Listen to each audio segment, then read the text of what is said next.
Hello everyone. अर्धवार्षिक परीक्षा 2022-23 के लिए कक्षा 11वीं के भूगोल विषय के कुछ इंपॉर्टेंट प्रश्न आपको बताएंगे जो आपके परीक्षा के लिए बहुत ही महत्वपूर्ण है। इनको पढ़ के जाइए और अपनी तैयारी खुद से करिए, रियल पेपर के भरोसे मत रहिए। तो देखिए, ऐसे प्रश्न जो आपके 2 अंक, 3 अंक और 4 अंक के पूछे जा सकते हैं। प्रश्न है, भारत की लंबी तटरेखा के क्या प्रभाव हैं? पश्चिमी तटीय मैदान पर कोई डेल्टा क्यों नहीं है? ये 2 क्वेश्चन हो गए। साइबेरिया के मैदान में वार्षिक तापांतर सर्वाधिक होता है, क्यों? वायुमंडल से आप क्या समझते हैं? अगला क्वेश्चन है, शैल से आप क्या समझते हैं? शैल के 3 वर्गों के नाम बताइए। भूगर्भिक तरंगे क्या हैं? ये भी इंपॉर्टेंट प्रश्न है, इसको पढ़ लेना है। प्रायद्वीपीय भारत की कोई 4 प्रमुख नदियों के नाम लिखिए। अपवाह द्रोणी किसे कहते हैं? ये सभी महत्वपूर्ण प्रश्न हैं, इनको पढ़ के जाना है। सामाजिक वानिकी से आपका क्या अभिप्राय है?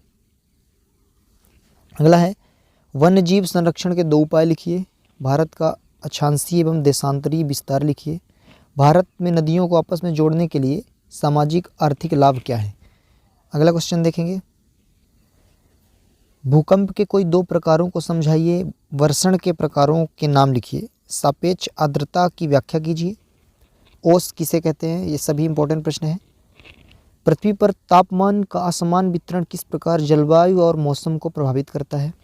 वायुमंडल के संगठन की व्याख्या कीजिए। क्वेश्चन है, बादल कैसे बनते हैं? बादलों का वर्गीकरण कीजिए। वायुमंडल की संरचना का नामांकित चित्र बनाइए। क्वेश्चन है, उत्तर भारत की नदियों और दक्षिण भारत की नदियों में कोई 3 अंतर लिखिए। अगला क्वेश्चन, अरब सागर और बंगाल की खाड़ी में स्थित द्वीप समूहों का तुलनात्मक विवरण प्रस्तुत कीजिए। वन संरक्षण के लिए क्या कदम उठाए गए हैं? सुंदरबन जीव मंडल निचय का वर्णन कीजिए। बिग बैग सिद्धांत का विस्तार से वर्णन कीजिए। अंतर्वेदी आकृतियों से आप क्या समझते हैं? विभिन्न अंतर्वेदी आकृतियों का सचित्र वर्णन कीजिए। ये सभी इंपॉर्टेंट प्रश्न हैं। कायांतरित शैल क्या है? इसके प्रकार एवं निर्माण पद्धति का वर्णन कीजिए। आर्द्र व शुष्क जलवायु प्रदेशों में प्रवाहित जल ही सबसे महत्वपूर्ण कारक है, विस्तार से वर्णन कीजिए।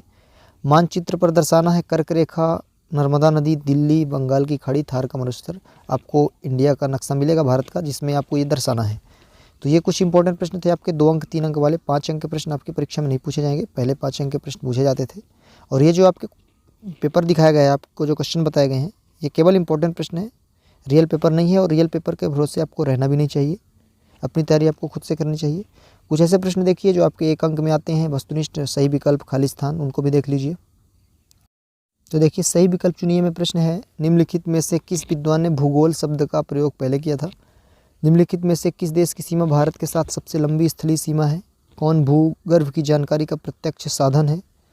कितनी ऊंचाई पर ऑक्सीजन की मात्रा नगण्य हो जाती है? नदी भ्रंश घाटी में कौन सी नदी बहती है? पृथ्वी पर जीवन कब से आरंभ हुआ? प्राथमिक शैल पढ़ लेना है। सबसे लंबी नदी, चंदन के वन किस तरह वन के उदाहरण है?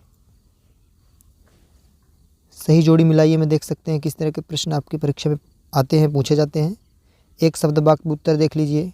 किस अक्षांश पर 21 जून की दोपहर सूर्य की किरण सीधे पड़ती हैं? क्षेत्रफल है भारत का कितना है? किस राज्य में लोकताक झील स्थित है? सत्य क्वेश्चन देख सकते हैं किस तरह से पूछे जाते हैं। तो ये जो इंपॉर्टेंट प्रश्न आपको बताए गए कक्षा 11वीं भूगोल विषय के, आपका जो अर्धवार्षिक पेपर होने वाला है, इसके लिए महत्वपूर्ण प्रश्न है। और ये रियल पेपर नहीं है, बार बार बता रहे हैं, आपको तैयारी खुद से करनी चाहिए, रियल पेपर के भरोसे नहीं रहना चाहिए।